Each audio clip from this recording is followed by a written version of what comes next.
9 Radio Andrés Ibáñez.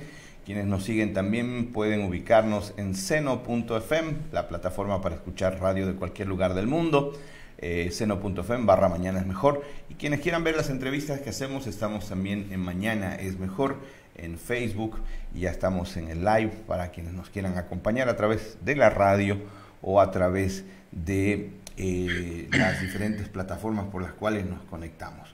Hoy tenemos la oportunidad de hablar un tema que sin duda alguna es el tema, la preocupación.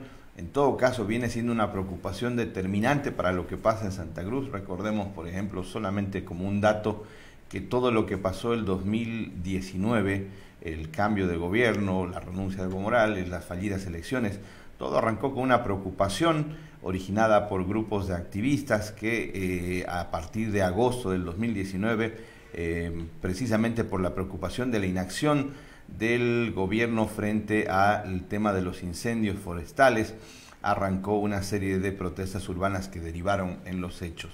Los años han seguido pasando, hemos tenido pandemias, hemos tenido, sigue habiendo este crecimiento de la expansión de la frontera agrícola, que también tiene que ver sin duda alguna con el tema de la deforestación.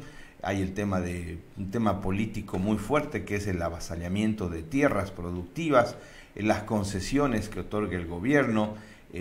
Otro tema, por ejemplo, sobre el cual quiero hablar con nuestro invitado hoy, tiene que ver un poco con esa doble moral. Hay gente que se preocupa mucho por el tema de los acuíferos, sin embargo existen grandes urbanizaciones en el Urubó con lagunas artificiales que no se sabe cómo han conseguido las licencias, que están asentadas en espacios que no hay ningún control respecto a las reservas acuíferas. Es un tema que está en el ojo de la tormenta. Acabamos de hablar de que probablemente esta semana más se prolongue la ausencia de los estudiantes de los colegios debido a el incremento de los casos de conjuntivitis y, por cierto, en el tema de las IRAS, las infecciones respiratorias agudas, que están afectando a cientos de personas. Entonces esto pues, es un tema sobre el cual podemos conversar hoy, y lo vamos a hacer con Damián Vaca Céspedes, alguien a quien conozco y estimo de años, desde la época de la universidad, y que hoy forma parte y dirige una institución llamada La Red Ambiental, que está trabajando ya más de 7 años en este tema de la investigación y la posibilidad de darle alternativas a la temática ambiental. Damián, gusto saludarte, buen día. Marcelo, buen día, gracias saludos a todos los amigos eh, oyentes, a tu amable audiencia, y bueno, agradecerte por este espacio y poder explicar un poco las actividades que hemos ido desarrollando durante estos años, y bueno, siempre con la preocupación de poder aportar en el desarrollo regional y sobre todo que lo hagamos de una manera responsable, tomando en cuenta muchos factores que son determinantes para una apropiada gestión y planificación territorial, ¿no? Perfecto. Mira, he estado viendo un poco la información que me has hecho llegar, me llama mucho. Bueno, alguna vez creo que ya lo conversamos contigo, este tema de, digamos, por qué desde la comunicación has hecho un abordaje a la investigación, particularmente creo que es una investigación además muy puntual sobre temas geológicos, entiendo yo, me vas a corregir si estoy diciéndolo mal, porque tu investigación tiene que ver con cómo la geología termina afectando los temas ambientales, los temas de no solamente de acuíferos, sino también desplazamiento de tierras, manchas tectónicas, creo que es el nombre técnico, ¿no ve? Cómo, digamos, el movimiento de las placas de la Tierra puede generar repercusiones hacia el medio ambiente. Y esa es un poco la especialidad, entiendo yo, que tiene la Red Ambiental, de hacer estudios geológicos sobre cómo estos fenómenos van a afectar en el futuro a todos los habitantes de esa parte de América. ¿Es así? Sí, bueno, yo soy licenciado en comunicación social. Ahí, Marcelo, tuvimos la oportunidad de compartir aulas en la Universidad NUR. Pero paralelo a esto, también estuve desde muy niño trabajando en el Museo de Etnografía y Folclore. Era asistente de la profesora Yolanda Cabrera, la fundadora de este centro, y haciendo investigaciones en el área de etnografía, antropología y arqueología. Logramos formar formar el Museo Etnográfico en Santa Cruz, yo formé el Museo Arqueológico en San Carlos, y paralelo también a esto desarrollaba estudios de evaluación de impacto ambiental. Tuve la suerte de trabajar casi 20 años con Ecología y Empresa, una consultora ambiental, que para hacer los estudios de evaluación de impacto ambiental hicimos cientos de estudios en todo Bolivia, en el área de medio ambiente, precisamente haciendo los estudios para empresas petroleras, mineras, termoeléctricas, hidroeléctricas, y eso me permitió ver las regiones, todas nuestras regiones en Bolivia, con un enfoque multidisciplinario. O sea, éramos un equipo de trabajo donde habían geólogos, hidrólogos, eh, biólogos, entonces todas las disciplinas confluían para elaborar un producto que era el estudio de evaluación de impacto ambiental. Posteriormente me invita Orca Petroleum para ser coordinador ambiental de esta empresa petrolera canadiense. Estuve 10 años como coordinador socioambiental de BG Bolivia en el Chaco Tarijeño. Cuando vivía en el Chaco hace un poco más de 7 años, empezamos con la preocupación de ver que en el Chaco estaba el tema de los hidrocarburos y era un poco historia, ¿no? Y la situación económica se comenzaba a agravar. Entonces vimos la manera de desarrollar el turismo como una fuente, una base de desarrollo comunitario. Empezamos a investigar sobre las regiones, el poner en valor los patrimonios, en este caso de la serranía de la Guarahue, que está sobre la línea de Villamontes y Yacuiba y viene hacia Santa Cruz, era un aspecto importante para poder poner en valor y promocionar el turismo de base comunitaria. Comenzamos a trabajar varios aspectos de tanto en la serranía como en la llanura chaqueña y vimos factores de riesgo. Entonces teníamos a disposición equipos de drones, tuvimos acceso a imágenes satelitales actualizadas a través de los sistemas de código abierto y bueno, y contacto con profesionales a nivel mundial que nos facilitaron información sobre estudios en geología estructural y bueno, y teledetención satelital también. Con ellos identificamos varios lugares que son críticos y precisamente los mismos lugares que habíamos identificado en el Chaco también los logramos identificar en la llanura cruceña. Estos eran metamorfismos, por ejemplo, uno de estos fenómenos que identificamos fueron los metamorfismos hidrotermales.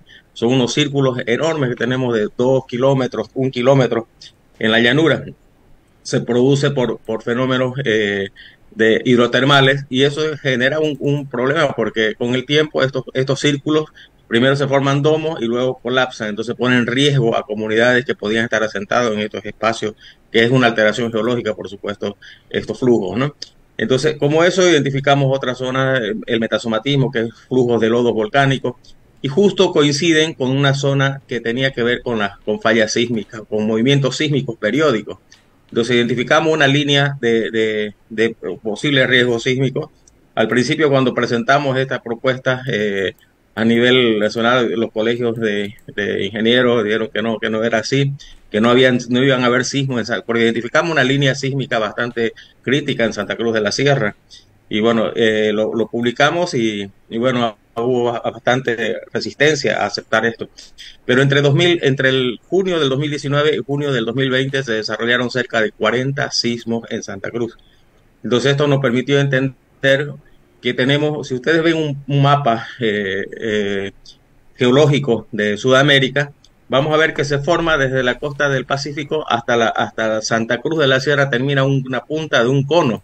Tenemos, precisamente por los movimientos tectónicos, se ha formado ese cono, entonces la teoría que nosotros desarrollamos fue la formación del cono tectónico continental en Sudamérica. Y bueno, la Universidad de Hawái también estableció de que hay un riesgo de un sismo arriba de 8 grados para Santa Cruz de la Sierra, precisamente por una falla geológica ya anteriormente identificada como es la falla de Mandellapecua. Entonces, al hacer este estudio en temas de geología estructural, identificar estas zonas críticas que luego se manifestaron en los sismos, donde los lugares donde habíamos identificado, nos permitió ver varios aspectos, comprender las dinámicas hídricas que están en relación a estas formaciones geológicas. Es así que comenzamos a ver el agua como un elemento fundamental para comprender estas dinámicas y no solamente eso, sino que vimos riesgos que estamos haciendo en el crecimiento de nuestras ciudades, la planificación urbanística, que no consideramos ni las zonas de acuífero, que son las zonas importantes para captar el agua subterránea para las comunidades, como también los flujos superficiales, que son los que llegan hasta zonas de infiltración. Entonces, vimos este fenómeno también en toda la llanura cruceña, hemos visto en la zona chaqueña, en la zona chiquitana. Entonces, a través de la red biodiversidad, hemos intentado poder coordinar, poder despertar el interés de nuestras instituciones para planificar adecuadamente la gestión territorial. No podemos hacer una gestión territorial de un espacio que desconocemos, entonces es importante los estudios de relevamiento de información para poder tener una visión clara de la región, y es así como se hace una buena planificación y gestión territorial responsable. Entonces ese ha sido nuestro objetivo, ese ha sido nuestro trabajo, no solamente en estos 6 años, sino casi 10 años que estuve en el Chaco, viendo esos fenómenos, tratando de interpretarlos. Y bueno, ahora que estoy nuevamente hace 7 años en Santa Cruz, tratar de ver, porque creo que todos tenemos que velar por que nuestros hijos y nietos tengan las mismas condiciones de vida que nosotros hemos tenido, ¿no? Claro, ese es el aspecto central, ¿no? El dejarle a las generaciones futuras las condiciones ambientales mínimas para que puedan desarrollarse. Ahora, con la experiencia, porque además me llama mucho la atención varios aspectos de lo que estamos charlando. Uno, el que ya sabía, tu formación como comunicador. Dos, no sabía esa parte que también habías estado del otro lado trabajando con la empresa privada. Tres, esta función que tienes ahora como activista, defensor del tema a través de la red Biodiversidad. Te consulto, en tu experiencia, ¿es fácil que los poderes, un poder nacional del gobierno, el poder departamental de la gobernación, el poder territorial de alcaldías y municipios, dialoguen olvidando distancias políticas para buscar el bien común? Es lo que tenemos que hacerlo, porque yo creo que hemos llegado a un punto crítico, ¿no? Donde hasta hoy lo que ha prevalecido son los intereses económicos particulares, intereses políticos, y bueno, y lo que menos hemos considerado es el respeto por nuestras regiones. Y respetar nuestras regiones significa respetarnos a nosotros mismos, ¿no? O sea, las consecuencias las estamos viendo justo en este momento con todo este tema de los incendios, de la afectación. O sea, no solamente ahora estamos afectando a través de los incendios, eliminando la cobertura, sino las consecuencias las vamos a tener después, porque la vegetación es la que captura la humedad, recesiona los aires húmedos y esta humedad la convierte a través de la infiltración en nuestros acuíferos. Entonces, automáticamente vamos a tener un efecto realmente crítico en el tema del acceso al agua. Entonces, los impactos son impactos secuenciales, ¿no? O sea, generamos una acción que atenta contra un factor ambiental, y ese factor ambiental repercute en otros factores. Y precisamente yo creo que tenemos que comenzar a pensar en el futuro de nuestras regiones. Imagina, estamos sin bosques. Eso nos va a llamar bueno, a todo el tema que hemos visto, el tema de la salud en la población, el tema del acceso al agua, el tema vamos a tener cada vez zonas menos productivas, porque, o sea, al no tener agua y estar en esas condiciones que tenemos un paulatino proceso de desertización. Entonces, realmente tenemos que pensar, ¿no? Y dejar de lado todos nuestros intereses y pensar en el futuro de nuestras ciudades, de nuestras poblaciones y, por supuesto, de nuestro país, ¿no? Perfecto.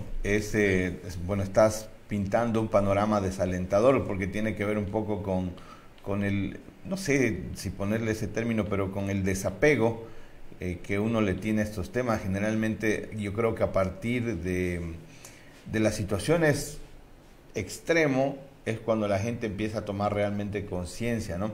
Nosotros no teníamos una conciencia de la importancia que tenía el tema de cuidarse, de lavarse las manos, de la higiene personal, hasta que no pasó el tema del COVID, que de alguna manera nos obligó a tomar conciencia de esto. Ahora estamos, a ver, hay un incremento fundamental. El otro día veía los números, hay una relación directa y proporcional en el incremento de las IRAs, las infecciones respiratorias agudas y las enfermedades de tipo respiratorio, con la expansión de la deforestación. Es decir, mientras menos bosque tenemos, más nos enfrentamos a los elementos que provocan las infecciones respiratorias. Es decir, o sea, somos los propios causantes de nuestra desgracia. Y ahí quería entrar en un tema específico.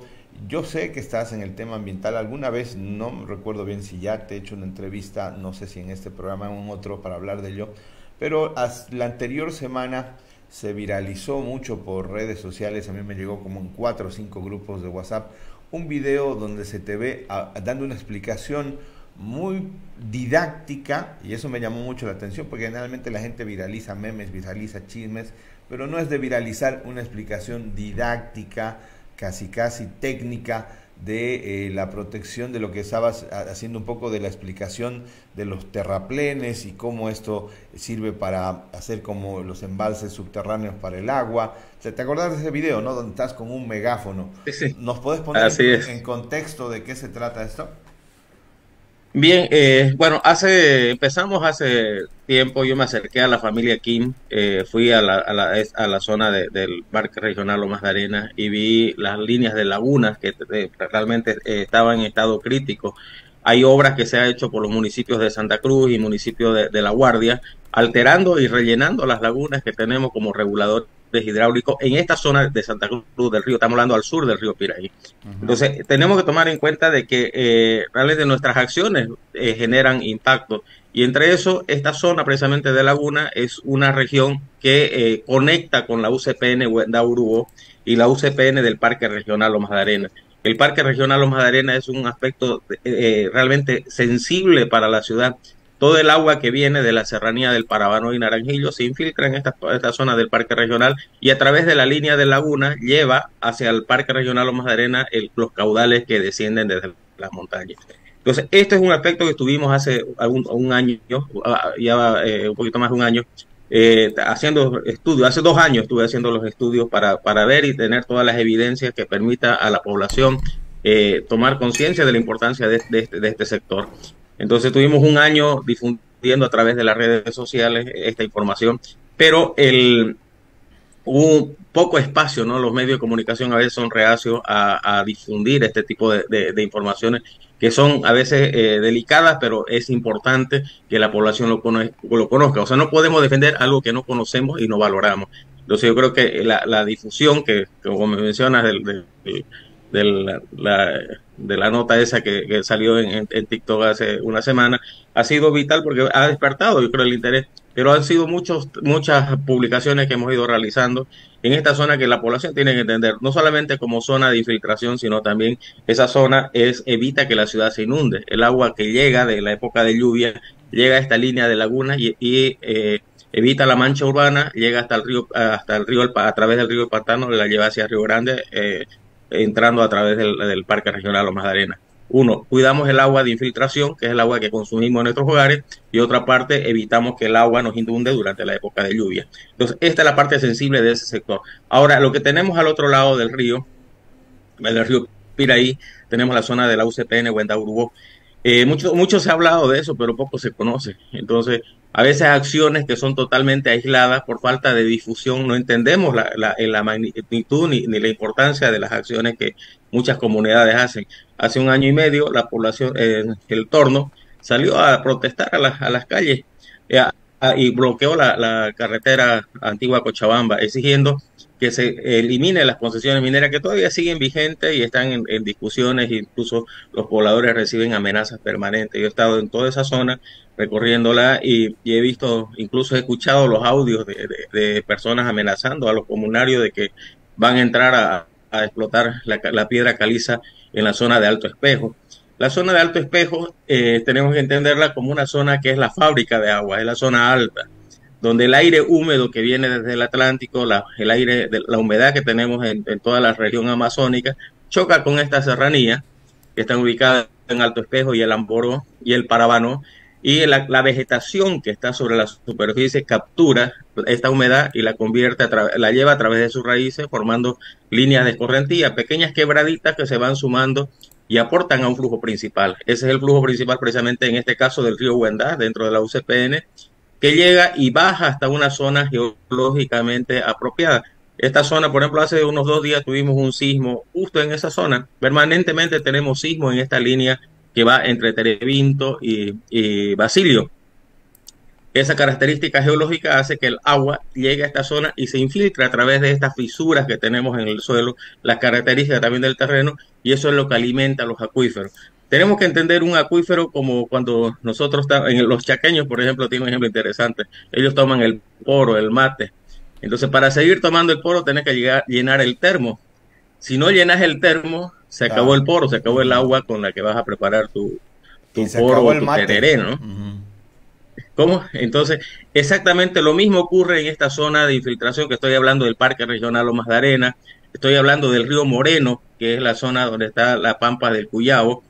Está fuera de la UCPN Huendaurú, pero es una zona extremadamente sensible y ahora estamos construyendo urbanizaciones en el sector. Tenemos lagunas artificiales que han creado macrourbanizaciones de lujo y tenemos lagunas que son de aguas cristalinas, pero para tener aguas cristalinas necesitamos permanentemente el agua, el no puede ser agua estancada, entonces estamos sacando agua de nuestros acuíferos para alimentar estas lagunas y la estamos tirando directamente al río. Esto genera, precisamente por una falta de entender las dinámicas hídricas, de que genere cárcavas internas dentro de la mancha urbana. Hemos tenido hundimientos en varios lugares, sobre todo en el Cuarto Anillo. Recuerdas, hace unos años colapsó toda una plataforma en la zona del Cuarto Anillo y el aeropuerto, Sí. otra en la zona norte. Otra por Entonces, lo... generamos efectos, Ujú. tenemos actividades o planificamos una ciudad, pero de una manera totalmente desordenada. Cuando me hablan de la metropolización, realmente a mí se me paran los pelos. ¿Cómo vamos a pensar en planificar una macro ciudad con un total desconocimiento de lo que ocurre en nuestras regiones? Sí. Y te pongo el ejemplo, se han rellenado lagunas en la zona de La Guardia, se han bloqueado estas líneas de laguna y el agua ingresa directamente a la ciudad. La prueba lo podemos ver en marzo de este año, donde realmente en el segundo anillo los autos parecían lanchas, ¿no? Tenemos el agua, tenemos fotografías ahí en el avión pirata que el agua daba a la cintura. Entonces, estamos creando una ciudad totalmente insostenible por nuestra incapacidad de conocer apropiadamente nuestros factores ambientales, respetarlos y planificar en base a estos factores ambientales. Entonces, nuestra lucha ha sido esa, tratar de desarrollar mapas de riesgo de la región, tratar de desarrollar planes de alertas tempranas en relación a estos riesgos, pero es tocar las puertas del municipio, gobernación, es una tarea, peor del gobierno, es una tarea ha sido casi imposible. Pero Claro. hemos ido con grupos de amigos. La familia King me ha permitido estar un año prácticamente viviendo en su casa, viendo y comprendiendo estas dinámicas. Otros amigos también que nos facilitan drones, nos facilitan vehículos para poder hacer los viajes. Y bueno, prácticamente todos los estudios que hemos hecho ha sido, me decían que yo pertenecía a una ONG, la única ONG que tengo es mi familia, o sea, los fondos y recursos que utilizo para hacer todas las investigaciones parten del apoyo de mi familia, ¿no? Oye, Pero yo creo pero que poco a poco tenemos que todos sumar esfuerzos. Yo creo que la verdad es un proceso en construcción colectiva y creo que cuando todos vemos las necesidades y vemos los riesgos que tiene nuestra familia por nuestra misma irresponsabilidad, creo que poco a poco vamos a cambiar esa mentalidad, ¿no? hay que empezar a trabajar el chip porque mucho se habla, por ejemplo, del gran área metropolitana de Santa Cruz, la integración, la modernidad, la ciudad, uno de los atractivos de la ciudad de mayor crecimiento en Latinoamérica. Ok, muy de acuerdo con eso, está bien, pero como decís vos, digamos, hay una serie de intereses, porque en definitiva, digamos, es hasta un tema político que a veces uno se termina poniéndose o le termina la misma gente poniéndose una mochila, como en el caso de lo que acabas de decir, ¿no? Ah, ese es zurdo de ONG, digamos, ¿no? Entonces, Ujú. la gente empieza a Así es. calificarte, por un total desconocimiento, porque además convengamos en eso, digamos, la posverdad nos permite que seamos víctimas de los intereses. Por ejemplo, qué sé yo, hoy día, digamos, la palabra interculturales, es decir, los interculturales están avasallando tierras a diestra y siniestra. Ok, es una verdad, sucede, hay una tesis política, el gobierno tiene que está otorgando tierras para que estos interculturales que terminan siendo como un brazo operativo y en definitiva votos para el movimiento al socialismo se estacionen en esa parte del país. Pero por otro lado tenemos esto que decís vos, tenemos grandes intereses económicos por desarrollar urbanizaciones, condominios, lugares donde te venden, lo mínimo que te venden son 500 metros a $1000 el metro, no empieza a hacer un ejercicio matemático ahí.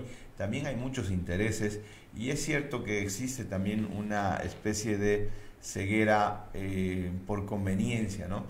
Sí vemos lo que hacen los interculturales, pero no vemos lo que están haciendo las grandes urbanizaciones a los recursos acuíferos en la zona del Urubó. Sí vemos lo que están chaqueando los campesinos que llegan de Occidente, pero no vemos el crecimiento de la frontera agrícola que necesita cada vez más alimento para el ganado de los sectores pecuarios.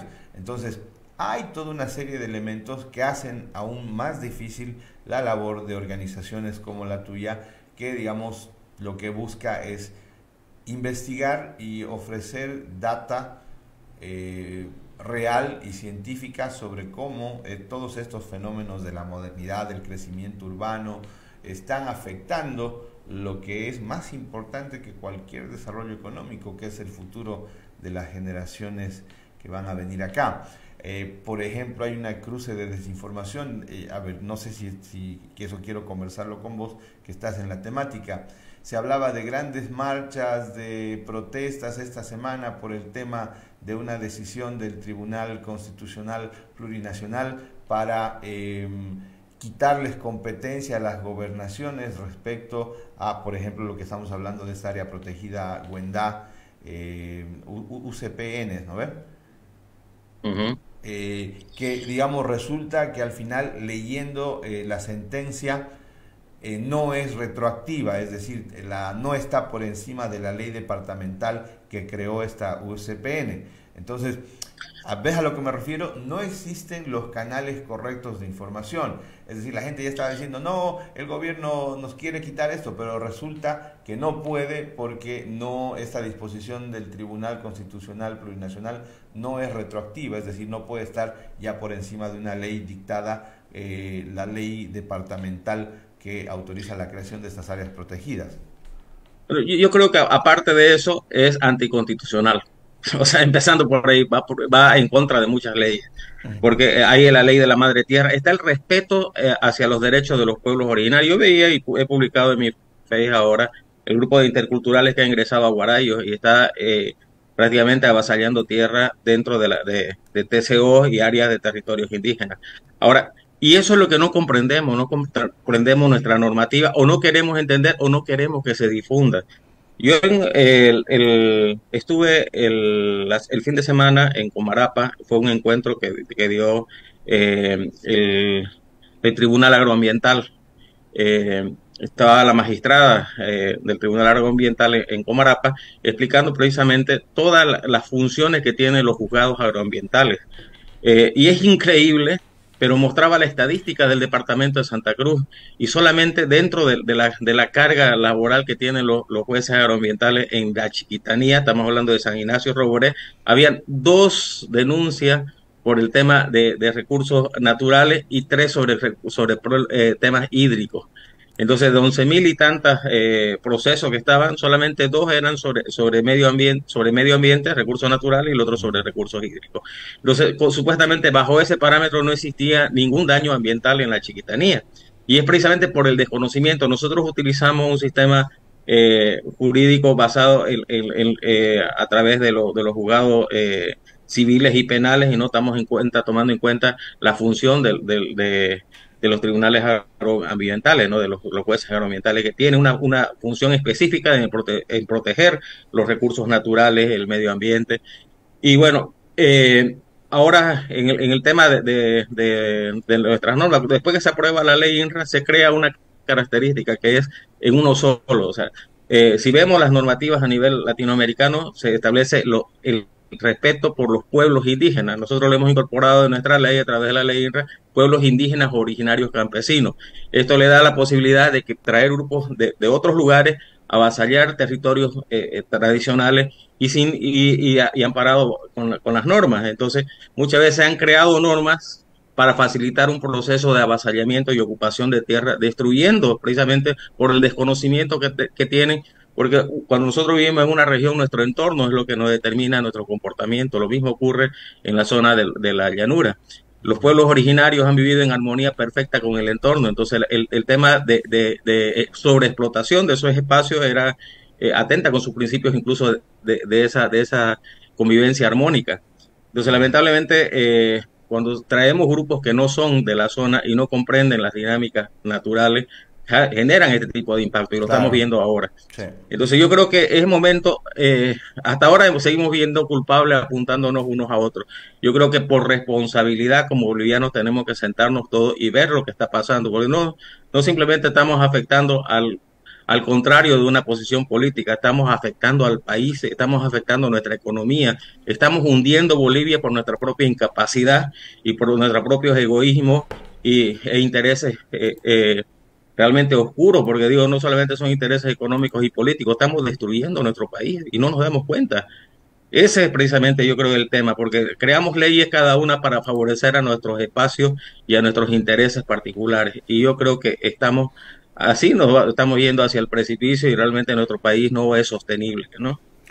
Oye, bueno, yo he conversado con mucha gente sobre el tema de los acuíferos, pero el tipo de explicaciones que vos das me interesa mucho. Te quiero comprometer a una entrevista especial en la cual a través de mapas, no sé, que podamos hacer por Zoom algo más largo, a través de mapas me Ujú. expliques estos fenómenos, porque digamos, de alguna manera quisiera que quede un documento al que pueda acceder cualquier persona a través de Facebook, un documento mucho más amplio, porque a veces siento ya estamos conversando casi media hora y siento que falta el tiempo, digamos, a mí se me acaba el programa en 5 minutos más, pero tampoco quisiera dejar pasar la oportunidad de que me puedas dar una explicación y que esta la podamos difundir un poco para entender realmente, porque es cierto, lo que falta es información. Acabas de decir algo terrible, ¿no? Estamos hablando de uno de los lugares con más problemas de incendios y todo, y que resulta que los tribunales agroambientales han detectado apenas 3 o 4 denuncias respecto a este tema. Me gustaría entender un poco esa dinámica. Por ejemplo, sé que has estado mucho tiempo allá con la familia Kim. ¿Qué significa lo que se avasalle en estos lugares? ¿Por qué es importante esa reserva natural que tiene esta gente allá? ¿Por qué es importante? Por ejemplo, el tema, el otro día, no sé si está en el video que hablabas del el respeto a la berma del camino que tiene que haber, digamos que no, que en las Sí. carreteras que tiene que existir siempre por ley. Hay un montón de temas sobre los que me gustaría ampliar, básicamente ahora que está el tema de los acuíferos, y que de alguna manera también tiene que ver con esto, o sea, todo eso de la deforestación, de los chaqueos, de cómo la temperatura, no solamente en Santa Cruz, porque en Santa Cruz, bueno, digamos, estamos acostumbrados a que hace calor. Lo que es cierto es que 40 grados promedio no es algo regular, está pasando de unos años a esta parte. La Paz ha tenido el otro día 31 grados, y esos son señales, digamos, de que algo está pasando en el medio ambiente y que es peligroso.